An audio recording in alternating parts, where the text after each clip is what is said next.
నా పేరు కేఎస్వి ప్రసాదరావు. మీరు ఇంత చిన్న వయసులోనే 6వ శతావధానం చేస్తున్నారు. దీని వెనుక కారణంగా ఉన్నటువంటి మీ బలం ఏంటో అసువుగా చెప్పండి. చిన్న వయస్సులోనే శతావధానం చేస్తున్నారంటే మీ వెనుకలో ఉన్నటువంటి బలం ఏమిటి? దీని వెనుకన్న బలం ఏమిటి? ప్రతి పురుషుడి విజయం వెనుక ఒక స్త్రీ ఉంటుంది అన్నారు. మరి అపజయం వెనుకో అంటే రెండో స్త్రీ ఉంటుందన్నారు.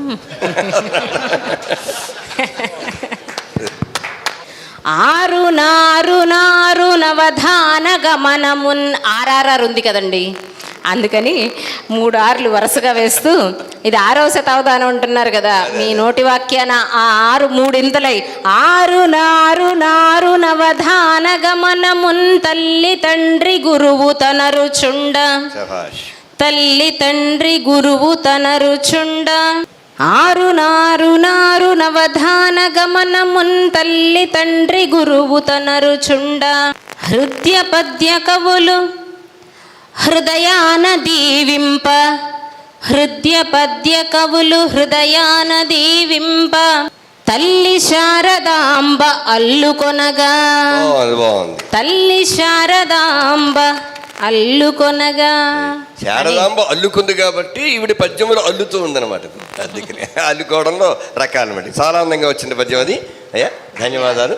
ఇప్పుడు ఒక అప్రస్తుతం అమ్మ ఏం లేదమ్మా, దేవులపల్లి కృష్ణశాస్త్రి గారు నల్లమల్ల అడవుల్లో ప్రయాణిస్తూ ఆకులో ఆకున దేవులపల్లి కృష్ణశాస్త్రి గారు నల్లమల్ల అడవుల్లో ప్రయాణిస్తూ ఆకులో ఆకునై పువ్వులో పువ్వునై అని పాట రాశాడమ్మా. అదే కనుక ఆయన రాజస్థాన్ ఎడారిలో ప్రయాణిస్తే ఏం రాసేవాడు?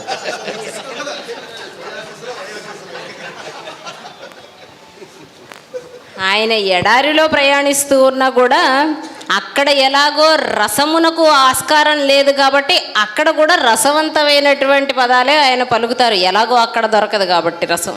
కాబట్టి ప్రాంతాలతో సంబంధం లేకుండా రసికులు ఎప్పుడూ రసికులే. సరేగానమ్మా, ఇసుకలో ఇసుకనై రేణువులో రేణువునై అణువులో అణువునై వేడిలో వేడినై ఇలా చెప్పుకోవాలమ్మా. భార్య గయ్యాళి అయితే భర్త ఏం చేయాలి? మీరు రెండు మార్లు ఇది వెంటనే మారువడ్డని అంటారు. ఒక ప్రశ్న అయిన వెంటనే మరి వెంటనే మరో ప్రశ్న. అయ్యా చెప్పండి. భార్య గయ్యాళి అయితే భర్త ఏం చేయాలి?